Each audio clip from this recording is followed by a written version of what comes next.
Lalu dok, ini kan pemerintah sudah mengeluarkan kebijakan bagi pekerja untuk work from home atau bekerja dari rumah. Lalu juga sekolah-sekolah juga sudah di banyak tempat ini mulai dihentikan kegiatannya. Kegiatan-kegiatan di tempat umum dan di tempat ramai juga dihimbau untuk tidak dilaksanakan.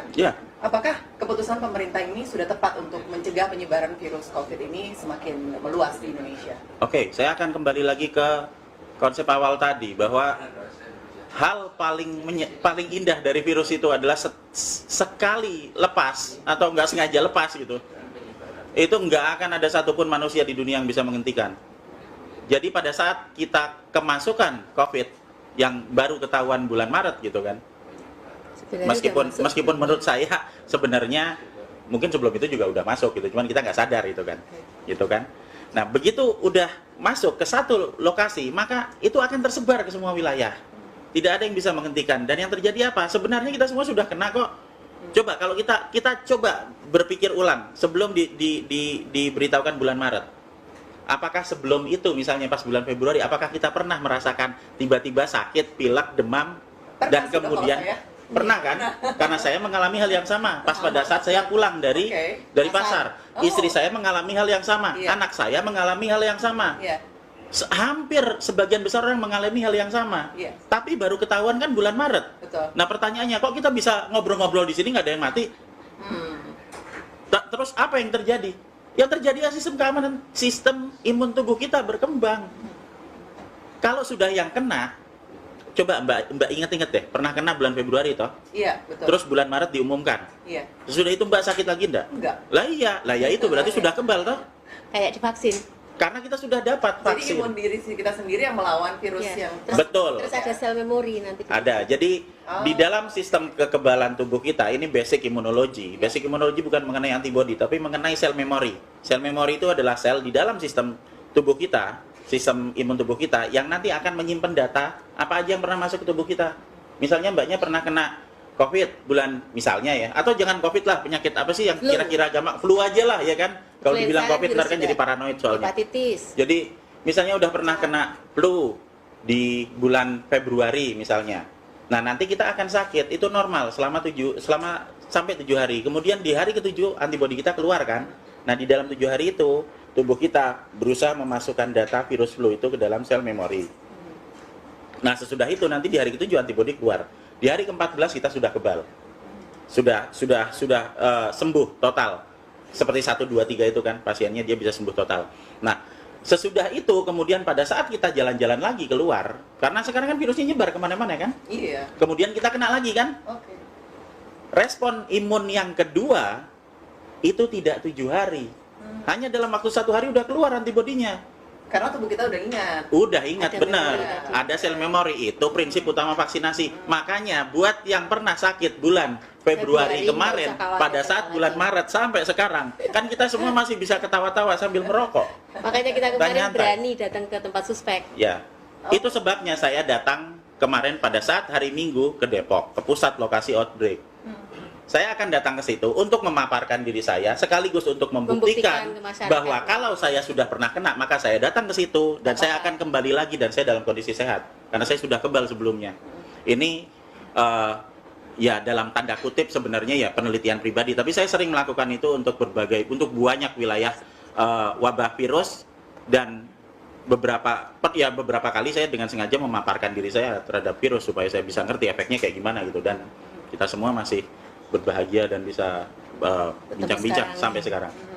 Jadi kebijakan pemerintah untuk menghentikan sementara kegiatan-kegiatan di tempat umum seperti misalnya sekolah, mal, dan juga kegiatan-kegiatan di tempat ramai lainnya, ini menurut dokter sudah tepat atau belum? Kalau menurut saya sudah tepat, karena apa? Kan sekarang kita bayangkan, ini kan virus sudah nyebar. Berarti kenapa sih 14 hari? Karena di 14 hari kan sistem imun kita sudah berkembang, kita akan kebal.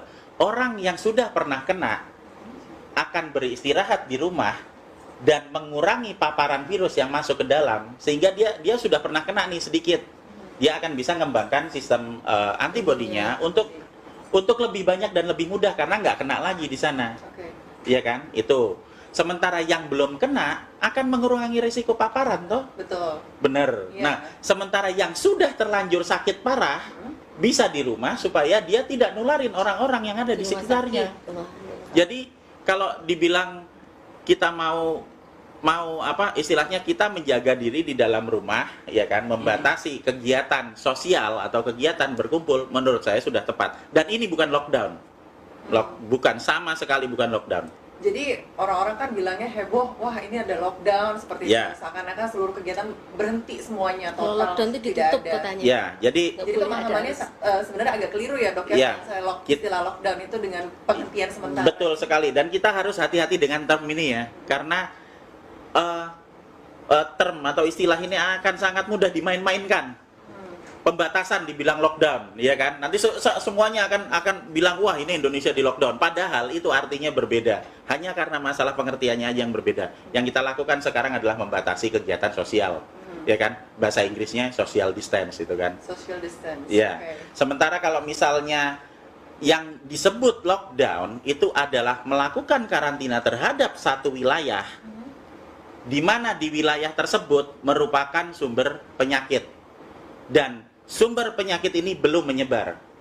Itu sebabnya Cina melakukan lockdown terhadap Wuhan.